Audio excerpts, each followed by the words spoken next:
Hola amigos, ¿cómo están? Nos conectamos de nuevo para seguir charlando, para seguir comentando, para seguir analizando lo que está pasando con la temporada de ciclismo a nivel internacional. Venimos de una semana en donde hubo realmente muchísima actividad.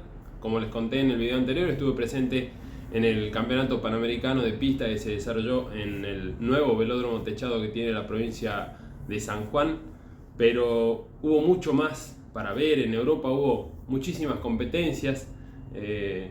Tour de Suiza, Tour de Bélgica, Tour de Eslovenia, Ruta de Occitania, realmente un montón de competencias, pero lamentablemente no vamos a empezar hablando de las competencias, porque es algo de lo cual venimos hablando todos, ¿no? Muchísimos colegas también vienen tocando este tema. Hay que hablar de lo que pasó con Gino Madden, del accidente que tuvo Gino Madden, el ciclista suizo de apenas 26 años, integrante del equipo Bahrein Victorious, corredor que ya se había destacado, corredor que venía haciendo muchas buenas actuaciones y tenía algunas actividades paralelas a lo estrictamente deportivo que también hacían que se note su presencia en el pelotón y lo hacían querer, ¿no? De cierta forma, porque lamentablemente el último viernes, cuando se difundió, cuando salió la noticia de su fallecimiento, todos nos quedamos un poquito congelados con esta noticia, con lo que había sucedido. Sabíamos del accidente, quizás no se supo tanto como hubiésemos querido, ¿sí? No tuvimos ninguna imagen de cómo fue la caída. Se veía por la moto que lo venía siguiendo Juan Ayuso, que fue el ganador de esa etapa y que hizo un descenso ahí del Paso al Bula en Suiza realmente impresionante, a más de 100 km por hora. Suponemos todos que Gino Madden y Magnus Sheffield, que fue el otro corredor que estuvo involucrado en esa caída, venían descendiendo a velocidades similares, un poco más, un poco menos. Ese vértigo, esa adrenalina, esa velocidad no deja de ser peligrosa.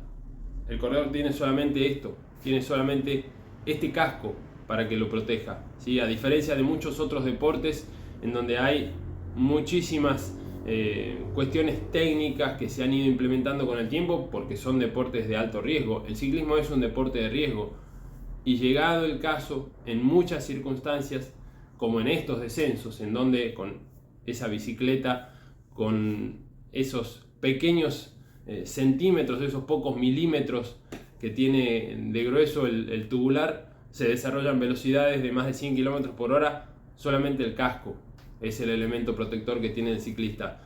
A ver, decía recién, Magnus Sheffield también estuvo involucrado en esa caída, también cayó por el mismo lugar que cayó Gino Madden.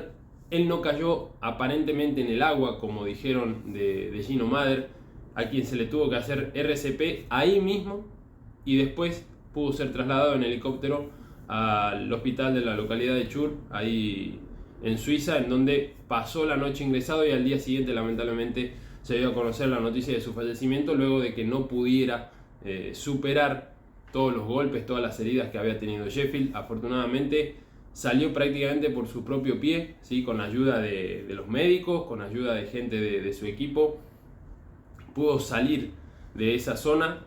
Obviamente no siguió en carrera, se le practicaron un montón de estudios, controles y demás. Tuvo traumatismos varios, pero está bien, ¿sí? Obviamente la situación de Gino Madden fue totalmente diferente y eso nos llevó otra vez, como pasa un montón de veces y lamentablemente siempre pasa después de, nos lleva a discutir el tema de la seguridad en carrera. Remco Evenepoel, el campeón del mundo vigente, enseguida, ni bien terminó la etapa, salió a decir que era una etapa demasiado peligrosa, que ese descenso estuvo de más, que no tendría que haber estado. Hubo corredores que salieron, si se quiere, al cruce, ex corredores, en este caso como Jan Bakelands, que dijo, bueno, si el descenso o los descensos son peligrosos, que lo son, pero son riesgos que están dentro de lo que es la práctica de este deporte. Jan Bakelands dijo, bueno, si los descensos son peligrosos, ¿qué hacemos con la Milano-San Remo? ¿No? ¿Qué hacemos con el Poggio? ¿Qué hacemos con la Cipresa? Que son lugares tradicionales, característicos, históricos e icónicos.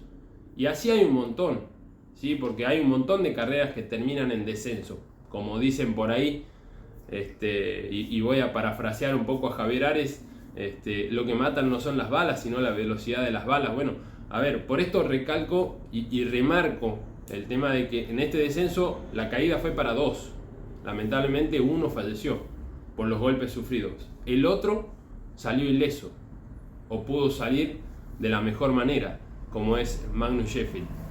Y por esa misma ruta, que se la veía ancha, que se la veía muy bien asfaltada, la realidad es que las rutas en Suiza, y lo podemos ver en un montón de videos, y podemos hablar con un montón de gente que haya pasado por ahí, las rutas en Suiza son increíbles, son espectaculares, y las rutas que usa el Tour de Suiza son mejores todavía.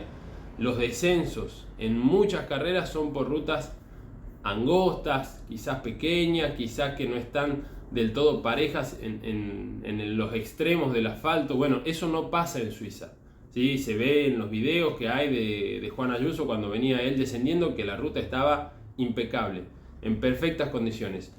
Así y todo, el accidente pasó, así y todo, lamentablemente Gino Mäder ya no está entre nosotros, y obviamente eso trae aparejadas todas estas discusiones. Hubo corredores que se expresaron, uno de esos fue Jos Van Emden, el hombre del Jumbo, que dijo: hay un montón de cosas que se pueden hacer que no afectan demasiado a la organización, que no son caras desde el punto de vista económicos, retoques que son fáciles de hacer. Y aquí es un punto importante a marcar, porque muchas veces pensamos en cuántas cosas se pueden hacer, y obviamente siempre está la discusión de decir, bueno, se puede hacer todo eso, pero es realmente caro, hay que hacer una inversión, es engorroso y demás. Bueno, acá hay un corredor como Jos Van Emden que dice: estas cosas son fáciles de hacer, son algunos retoques, no son caros y no requieren demasiado para la organización. Pero él mismo lo dice, la UCI es un ente engorroso.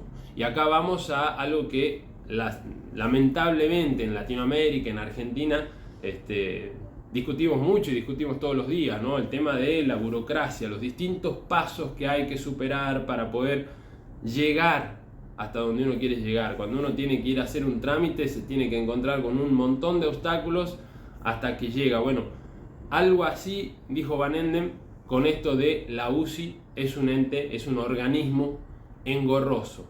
Entonces, los cambios se van aplicando muy de a poco, y lamentablemente nos encontramos cada tanto con situaciones de este tipo, porque a ver, las muertes en carrera han sido muchas y también han sido pocas si comparamos con la cantidad de corredores, de ciclistas y de carreras que hay todos los años. Vuelvo a decir, partamos de un lugar, por esa ruta en donde lamentablemente se produjo el accidente de Gino Mäder, bajó todo el pelotón que estaba involucrado en la Vuelta a Suiza, en el Tour de Suiza. Juan Ayuso dejó imágenes impactantes desde arriba de la moto, descendiendo a más de 100 km por hora, y no le pasó nada. Lamentablemente a Gino Mäder sí le pasó. Otro que se fue al piso fue Magnus Sheffield, pero sigue, o sea, en unos días se va a reincorporar al pelotón, va a volver a competir y demás. Y por ese mismo lugar pasó otro pelotón mucho más grande, que era el que venía atrás, pasó la grupeta, pasó la caravana, pasó un montón de gente. Hubo solamente uno. Y se suma a una lista en la que, como dije, son muchos y no son tantos. Una lista de la cual, si recordamos, en los últimos años, en 2019, en el Tour de Polonia, Björn Lambrecht, un joven belga, y allá por 2011, Wouter Weiland en el Giro de Italia. Después hay muchos otros casos de ciclistas que pierden su vida fuera de carrera, pero esto ya tiene que ver más con una cuestión del tránsito, de las leyes del tránsito, ya es una discusión aparte, ¿sí? Esa es una discusión para tener en otro momento. Si se quiere, acá decíamos, este es el único elemento de seguridad que tiene el corredor, el casco. El casco hasta el 2003 no era obligatorio. Hace 20 años que el casco es un elemento obligatorio. Quizás a futuro se implementen más medidas, se cambien algunas cosas. Habrá que ver si incluso los mismos corredores que hoy todavía están obviamente muy afectados y rinden un montón de homenajes, el día de mañana siguen con la discusión pero una discusión que se plantee todo el tiempo, no solamente cuando algo pasa, ¿no? Porque es fácil discutir, e incluso ustedes lo van a decir, o sea, lo pueden dejar acá en los comentarios, porque hablamos de esto porque pasó una situación como la de Gino Mader. Si no, seguramente no hablaríamos de esto, porque caídas hay todos los días, caídas hay en todos los eventos, caídas hay en todos los descensos, o en la mayoría, o en muchos, porque las caídas son inherentes a la actividad, son parte de este deporte, ¿sí? Hay que tener bien en cuenta eso. Las caídas hacen parte de nuestro deporte, hacen parte del ciclismo, son, si se quiere, parte del juego. Obviamente nadie cuenta que el juego termine de la manera que le tocó a Gino Mader o como le ha tocado a tantos otros a lo largo de la historia, pero lamentablemente estas cosas pasan. Hay que recordarlo, no solamente a Gino, sino a tantos otros, porque hubo muchos que quizás no perdieron la vida, pero sí perdieron su carrera, perdieron la posibilidad de seguir, tuvieron que replantear un montón de cosas, tuvieron que seguir de otra manera. Eso también pasa, son riesgos que todos decidimos correr, todas las personas en nuestra vida decidimos correr ciertos riesgos, y son riesgos de los cuales después tenemos que hacernos frente, ¿no? con esas cosas. El pelotón lo sintió, su familia estuvo presente, la organización del Tour de Suiza, después obviamente no hubo etapa 6, los tiempos de la etapa 7 se suspendieron cuando faltaban unos 25 o 30 kilómetros de etapa, recién ahí hubo algún movimiento. Remco Evenepoel quiso salir, quiso destacarse y quiso rendirle su homenaje, ¿no? No es fácil, no es tan habitual que el campeón del mundo, el hombre que tiene el arco iris en el pecho, salga a hacer una demostración como la que hizo. A algunos se quejará, a algunos le parecerá que fue desmedido, que simplemente salió a mostrarse él por él. Sin embargo, él salió a hacer un homenaje a un corredor, repito, muy joven, de 26 años, de su misma generación. Remco es apenas un poco más chico en cuanto a edad de lo que era Gino Mader. El Tour tuvo un ganador, Matías Esquielmos. Más allá de que no vayamos a hablar tanto de él, o no se esté hablando tanto de él, un Matías Esquielmos, danés, también danés, como tantos otros que han aparecido en este último tiempo, hombre del Trek, que ya venía destacándose, que ya venía logrando algunas cosas importantes. En este caso terminó quedándose con la victoria final en el Tour de Suiza. Buena aparición nuevamente de Biniam Girmay, el eritreo, que demuestra que está listo para el Tour. Batió en el sprint a Wout van Aert, ¿sí? Hombre que vino por algo al Tour de Suiza, que está apuntando, ultimando detalles para el Tour de Francia, que no pudo ganar etapa, que terminó ganando la clasificación general de puntos, pero que no pudo ganar etapas. Buena aparición también para Felix Gall, el austríaco de la G2R, que ganó etapa, estuvo metido ahí, hizo muy mala la crono del último día, que es en donde se define la prueba helvética, pero terminó mostrándose ahí como una alternativa, y si se quiere como un atractivo para un equipo como es el G2R francés, que también apunta a lograr algo en el próximo Tour de Francia. Bueno, como decíamos, Remco terminó logrando algunas cosas, volvió a competir después de lo que fue su baja en el Giro de Italia, y muy interesante y muy importante lo hecho por Juan Ayuso, hombre que terminó en el podio, que terminó ganando 2 etapas, que estuvo un tiempo alejado por una tendinitis, pero que demostró que ya está de 10. Si su objetivo del año es la Vuelta a España, en la cual ya subió al podio en la temporada pasada, vamos a ver cómo se les dan las cosas en esta temporada 2023. Incombustible como siempre a Rigoberto Urán, terminando octavo en la clasificación general y preparándose también para ir al Tour. ¿Sí? Fue baja del Giro por el COVID y ahora ya tiene el Tour en su calendario.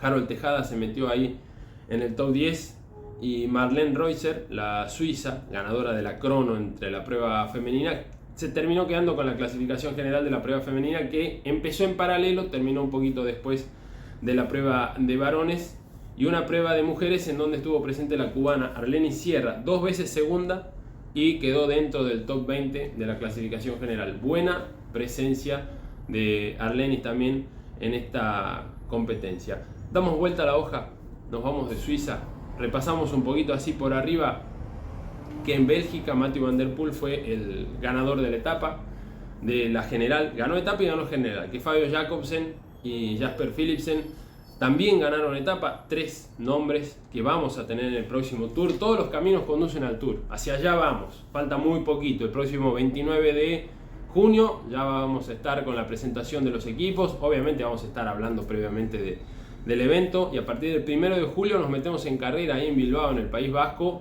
y vamos a empezar con todo en el Tour, con etapas duras, con etapas difíciles. Entonces hay muchas cosas para ir repasando, pero por ahora van todos apuntando ahí. El Tour de Eslovenia, después de 2 años de triunfos de Tadej Pogačar, este año obviamente el esloveno no estuvo, entonces hubo que buscar un nuevo ganador. Apareció el italiano Filippo Sana, el campeón nacional que tiene Italia en las rutas. No ganó etapas porque en una etapa en la cual tenía posibilidades de llevarse la victoria, en un descenso sufrió la caída. 24 horas después de que se conoció la noticia de Gino Mader, Filippo Sana en un descenso también pasó de largo, se despidió de su bicicleta ahí. Afortunadamente no había un barranco en ese lugar, entonces la cosa no ha pasado a mayores. Fue a buscar la bicicleta al lugar donde había caído, que cayó unos metros más adelante de donde él cayó. Pudo recuperarse, pudo volver a la carrera e incluso pudo terminar quedándose con la clasificación general de un evento en donde, de cara al Tour, nuevamente lo digo, Dylan Groenewegen ganó etapa, va al Tour, y Matej Moric en la última etapa logró la victoria, esloveno, corredor local, pero compañero de Gino Mader, a quien le dedicó obviamente ese triunfo. Los dos están listos ya para ir al próximo Tour de Francia. Aparición colombiana en esta edición del Tour de Eslovenia de la mano de Jesús David Peña, un corredor de apenas 23 años, ganador de las Vueltas a la Juventud 2019 y 2021, corredor World Tour desde la temporada pasada, logró su primera victoria como ciclista profesional al quedarse con uno de los parciales de este Tour de Eslovenia.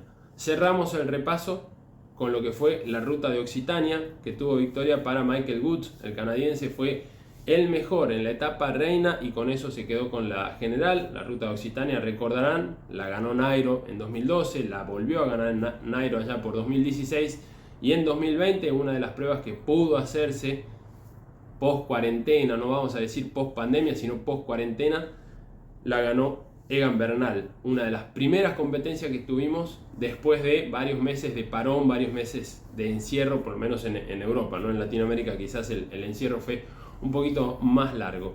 En unos días vamos a hacer el resumen de lo que es la Vuelta a Colombia. La Vuelta a Colombia arrancó con un prólogo y ya disputó 4 etapas, o sea, 5 días de actividades. En 4 de esos días, el que levantó los brazos se llama Miguel Ángel Superman López. Realmente impresionante lo que viene haciendo hasta acá. Veremos cómo termina esta Vuelta a Colombia para el Medellín, para Superman López y para todo el pelotón que está disputando la Vuelta a Colombia. Se viene el fin de semana de los campeonatos nacionales en Europa. Se viene el fin de semana que los ciclistas latinos que están en Europa no tienen competencias para correr. Si se quiere, ahí una pequeña diferencia con los corredores europeos de cara al próximo Tour de Francia. Y se viene el Tour. Sí, señoras y señores, está llegando julio, se viene el Tour. Así que nos vemos en los próximos días para seguir charlando de lo que a todos nos gusta. Adolfo Carrizo para ustedes, todos invitados a suscribirse y a dejar su like en este video y en los anteriores. Nos vemos.